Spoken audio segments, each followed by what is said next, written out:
Right, guys, straight into the tier list. This is post Dimension Forced, and all the decks already there are decks that I put in the last tier list. They're not changing, so I didn't see a point in talking about them again. Sky Striker, I'm moving it down because I just don't think it's that good. Flunderies, still top of the format. I think, yes, Flunder, it's OP. Virtual, I put in tier 2 before, but I'm going to put at the middle to top of Rogue, I'd say. It's not as good as I thought it would be. All the decks with Heat Soul basically are going to be the same place, top of Rogue. They're not doing much. Invoked, I am moving up to tier 2. I really do like Invoked. I think it's going to do a lot better now because it works very well against other fusion decks. Dragons, I would say that because of Alberanatus or whatever it's called, is actually going to move down a bit. That card just super polys the whole board and then they can't play. It's really, really peak. So they end up with a really bad Brave matchup.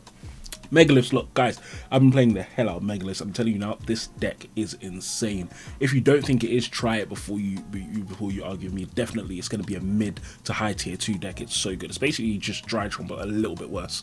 Unchained, I put Unchained in tier 2 before. I'm actually going to put it a bit lower. I'm going to put Unchained, I'd say mid to top of Rogue. Unfortunately, the problem with Unchained is that no one's really willing to take the risk of trying it out, and so that's not getting it results. But we have seen the top YCSs, Mech Knights. Now because of a legal night, Mech Knights are going to be a lot better. I'm very, very happy about this, and I do think for Rogue deck, Mech Knights is definitely going to be higher up. Sharks, so I just did a profile on Sharks. The problem with Sharks is that they don't have Crystal and Abyss Shark because they lost 2 designs and they don't have Crystal and Abyss Shark. But when those come out next month, I definitely think Sharks is going to be a good meta deck because it does have a lot of good matchups this format. So Sharks, I'm going to say top of Rogue potentially, and then later on maybe even back into tier 2.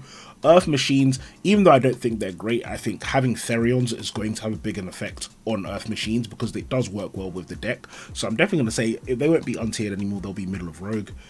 Branded, I mean, look guys, if you've played against Branded, you know the deck is just so unfair. It does this thing where it activates like 1 or 2 cards and it just pluses for days. They've got the Fright Fur Fusion, pluses for days. It's got Branded Fusion, pluses for days. Branded and Red, pluses for days. Everything in the deck is just plussing them, and that's what makes the deck so good. So it's definitely the deck to beat. Similar to last format, it might not necessarily be the best deck of the format, like Sword Soul wasn't necessarily the best deck all the time, or wasn't the strongest deck. However, on average, it's going to have the best matchups, which is why I definitely say Branded Despia should be first.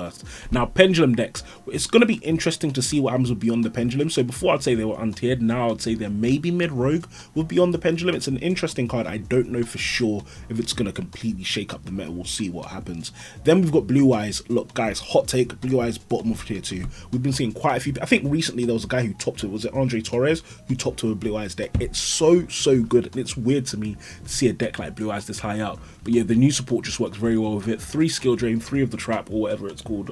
It just works so well to look out your opponent, and they have access to a couple of unique synchros as well, which is quite good for Blue Eyes. Sword Soul is seeing a resurgence, and this is pure Sword Soul, so pure Sword Soul definitely going to be high tier 1. It's a very good deck. Now, moving on from that, we have Dynorphia. Dynorphia finally get at Rexstrom, and Rexstrom is an amazing monster. Now, I am hesitant to put them in tier 2 because they haven't seen results yet.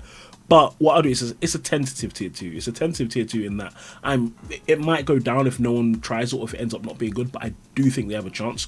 The biggest weakness of Dynorphia is they have an absolutely horrible Branded matchup because all Branded have to do is pop a Masquerade. Now Dynorphia is going to lose because activating the card makes them lose. Activating the card makes them lose the life points, which means that Dynorphia can't even avoid it by banishing their traps or whatever. So it'll be really interesting to see if after Branded falls off, if Dynorphia becomes a lot more popular.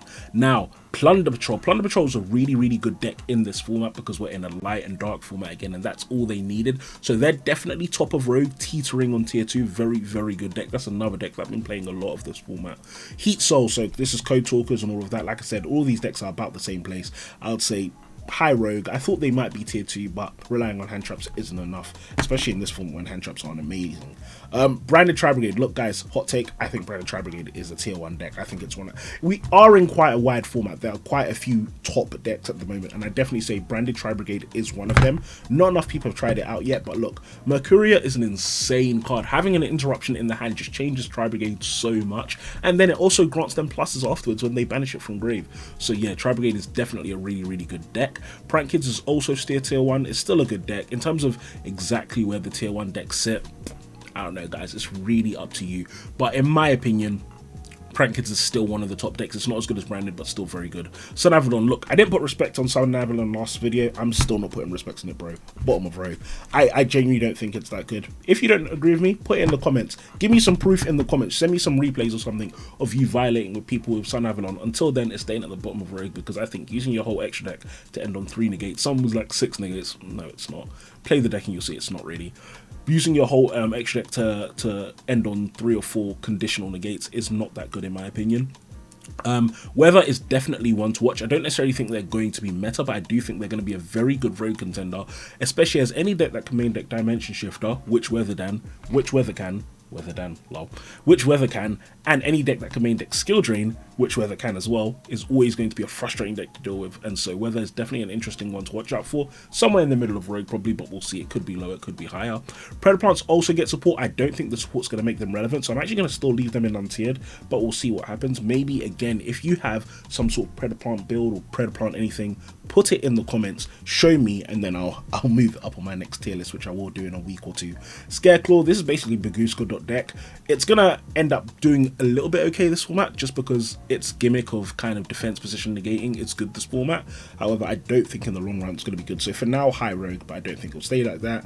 And Therion's is going to be tier 1 as an engine. The Therion engine is just amazing. I'm going to see it in a lot of decks in my opinion, especially because it doesn't rely on the extra deck, which means that it's very nice for people who don't want to get destroyed by Scythe. So guys, thank you all for watching. If you've got to this part in the video, please hit the subscribe button, because it does a huge amount for my channel. But yeah, I will talk to you all soon. Peace.